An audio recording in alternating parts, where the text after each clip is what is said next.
This meditation is normally done in a sitting position, either on the floor or a chair, and begins by sensing into the support you have from the chair or cushion, paying attention to the actual sensation of contact.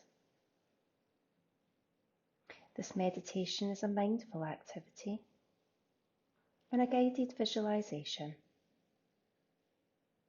Finding a position of stability and pose, upper body balanced over your hips and shoulders in a comfortable but alert posture.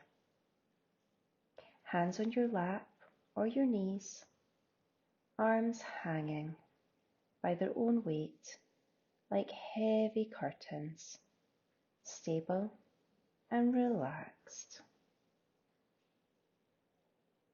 Actually sensing into your body, feeling your feet, legs, hips, lower and upper body,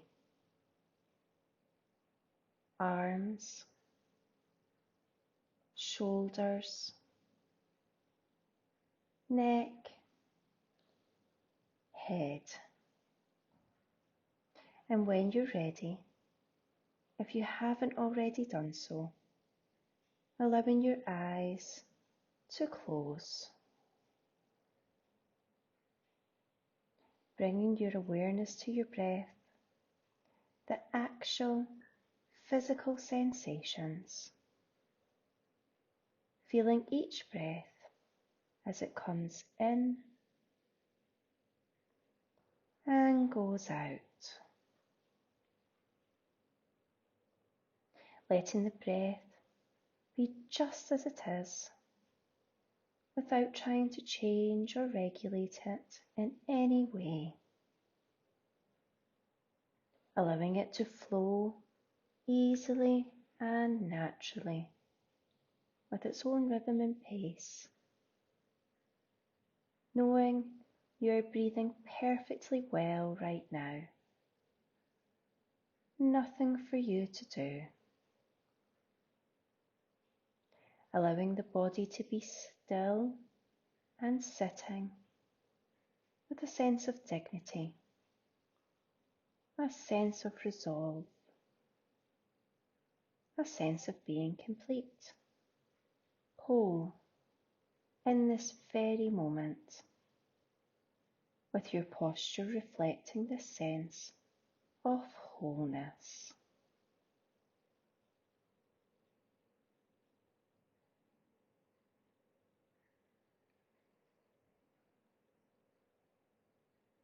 As you sit here, letting an image form in your mind's eye of the most magnificent or beautiful mountain you know or have seen or can imagine.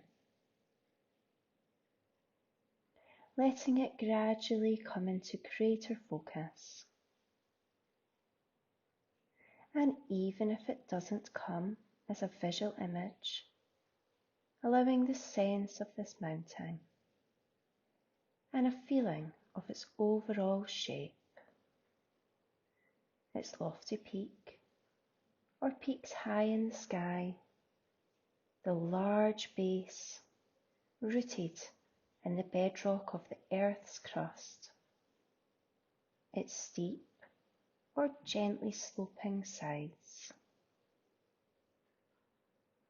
Noticing how massive it is, how solid, how unmoving, how beautiful, whether from afar or close up.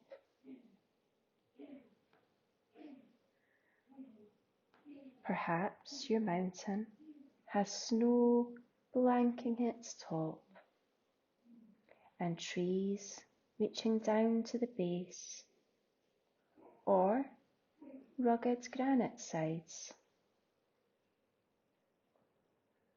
There may be streams and waterfalls cascading down the slopes.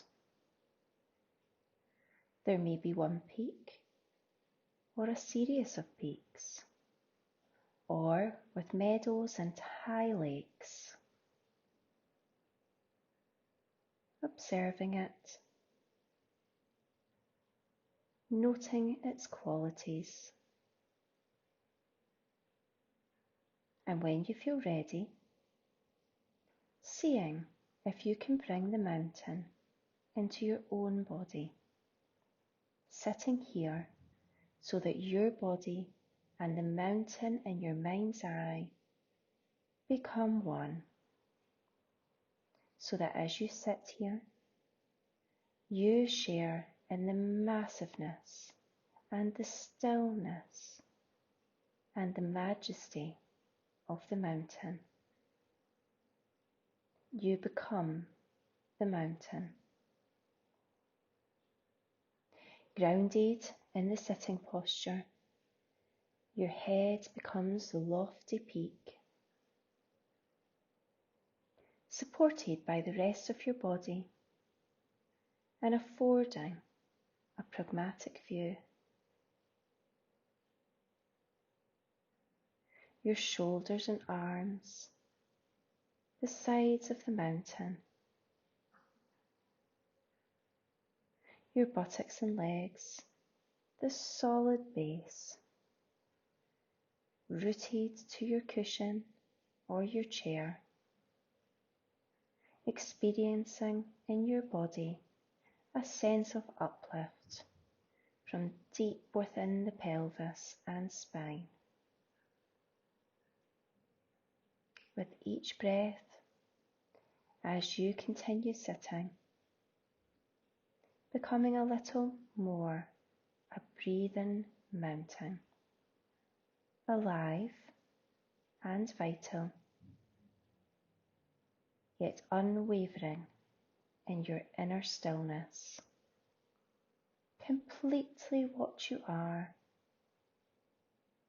beyond words and thought, a centered, grounded, unmoving presence.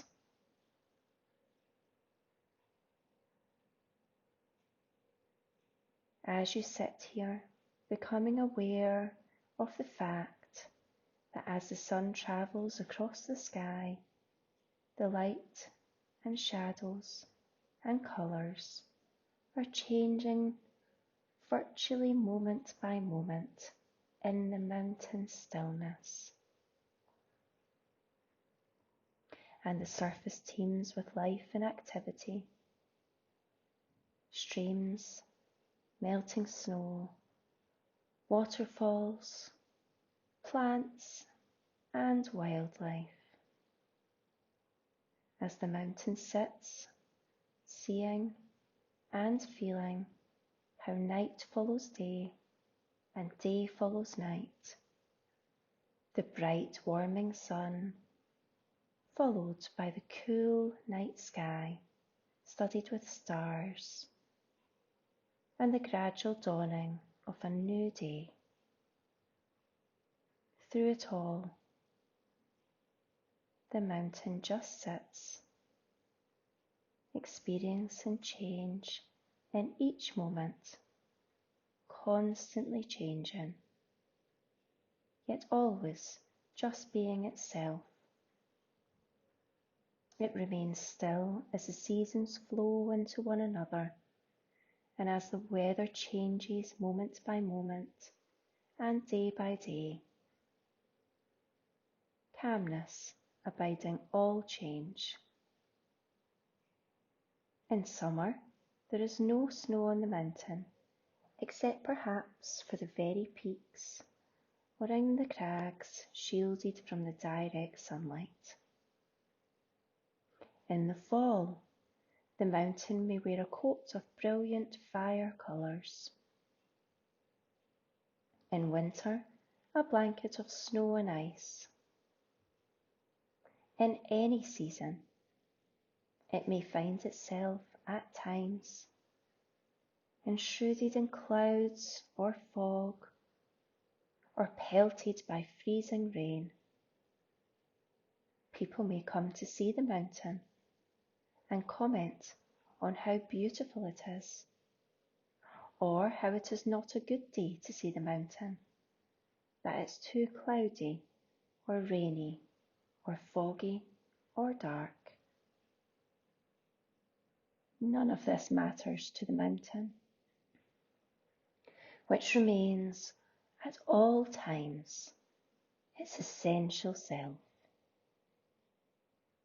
Clouds may come and clouds may go.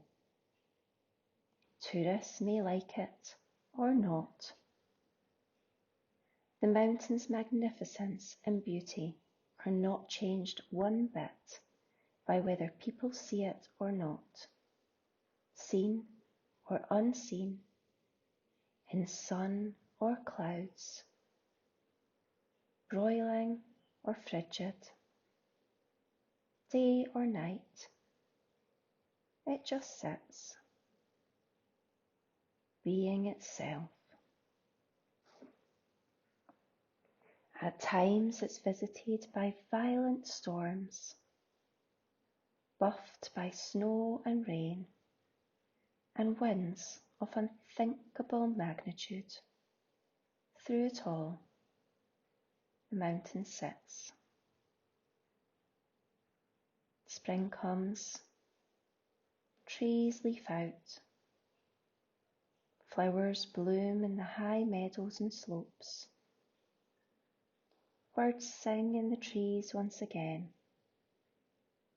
Streams overflow with the waters of melting snow.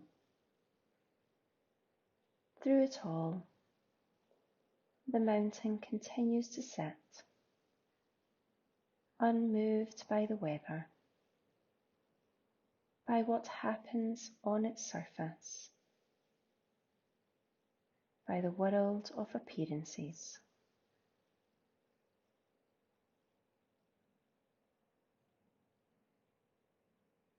Remaining its essential self through the seasons, the changing weather, the activity ebbing and flowing on its surface.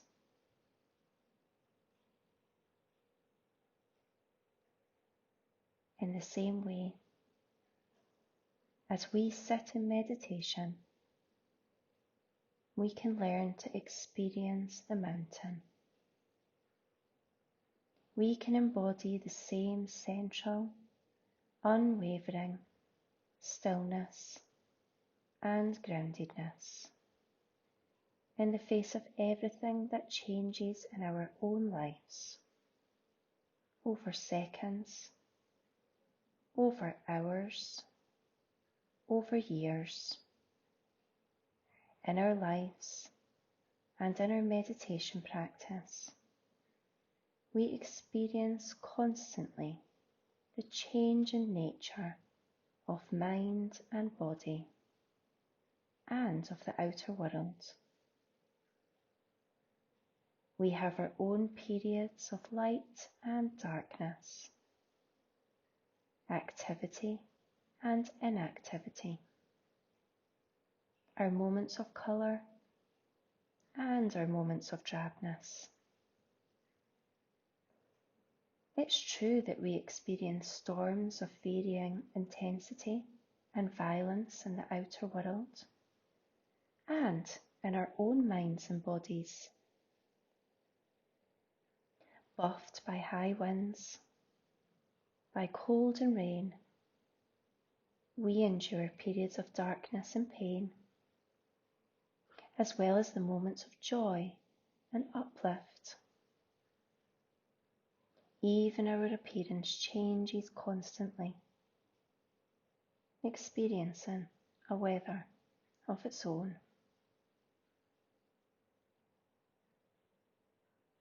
By becoming the mountain in our meditation practice, we can link up with its strength and stability and adopt them for our own. We can use its energies to support our energy, to encounter each moment with mindfulness and equanimity and clarity. It may help us to see that our thoughts and feelings, our preoccupations, our emotional storms and crises, even the things that happen to us, are very much like the weather on the mountain. We tend to take it all personally, but its strongest characteristic is impersonally honoured. The weather of our own lives is not being ignored or denied. It is being encountered. It is being honoured. It is felt. It is known for what it is and held in awareness. And in holding it this way, we come to know a deeper silence and stillness and wisdom. Mountains have this to teach us, and much more if we can let it in. So if you find you resonate in some way with the strength and stability of the mountain in your sitting, it may be helpful to use it from time to time in your meditation practice to remind you of what it means to sit mindfully with resolve and with wakefulness in true stillness. So in time it remains, continue to sustain the mountain. Continue to sustain the mountain meditation in your own way, in silence, moment by moment, until you feel ready to open your eyes.